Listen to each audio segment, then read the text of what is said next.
Hi, Chris Grant with Polygon. We are on our way here in the beautiful Wynn Hotel to see Tomb Raider from Square Enix. That's actually our only video game appointment of this entire show.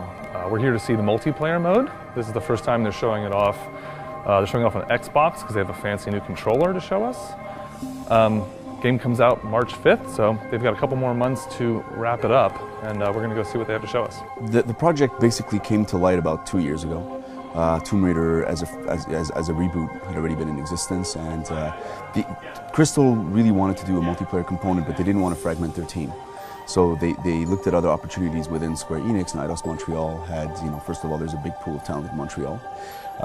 And they said that if they wanted to do this correctly, a team fully dedicated, needed to put their attention on it. We had some great talent from other projects within Eidos Montreal, but we also picked talent from Montreal that had worked on multiplayer before. And we really studied single player correctly to see if we could do something that didn't feel like a last minute addition, because we didn't want to do that. That was never the mandate, just to make sure that we add a mode that's not necessary. We wanted to make sure that we still held the values that single player established, and that we believed that we could do something with those values for multiplayer. We had to make some adjustments for things to work well in multiplayer, and we looked at single player as an inspiration, but also at other games. Gears of War for a dash, maybe Uncharted for some of their shooting, some of their mechanic. I mean, there's really a lot of projects out there that have done things really well that we inspire ourselves on, but not necessarily just stick to one title as inspiration. There's inspiration everywhere, I guess. It has some of the verticality of a game like Uncharted, where you can climb walls, you can run on zip lines and connect you from place to place. Similar to Gears of War, you have your run is basically a roadie run. You hold B and rush forward in a sort of uncontrolled hurry.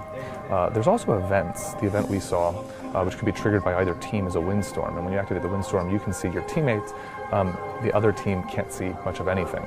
That's very similar to the sort of events we saw in Gears of War's multiplayer mode. Snowstorms and stuff. It creates some competitive advantage. There's also things like traps that you can set for enemies, which brings some of the single player mechanics into the multiplayer mode. The characters are different, it's not more powerful, but there are perks for each character. So some characters might be able to sprint faster, some characters might get more loot.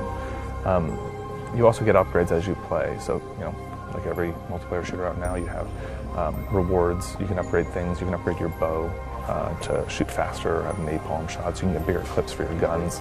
You have different loadouts that you can select and change in between spawns. It's a fully featured multiplayer mode that's going to have most of the things you'll expect from a competitive multiplayer shooter. It is a 2-year development that we did. It wasn't really just put a team together and just get a multiplayer out the door and done. It is, I think, an expertise that Eidos Montreal as a whole wants to look into. So hopefully, yeah, there'll be some more multiplayer online presence for us, because I think it is, under the right circumstances, it is something worth investing in.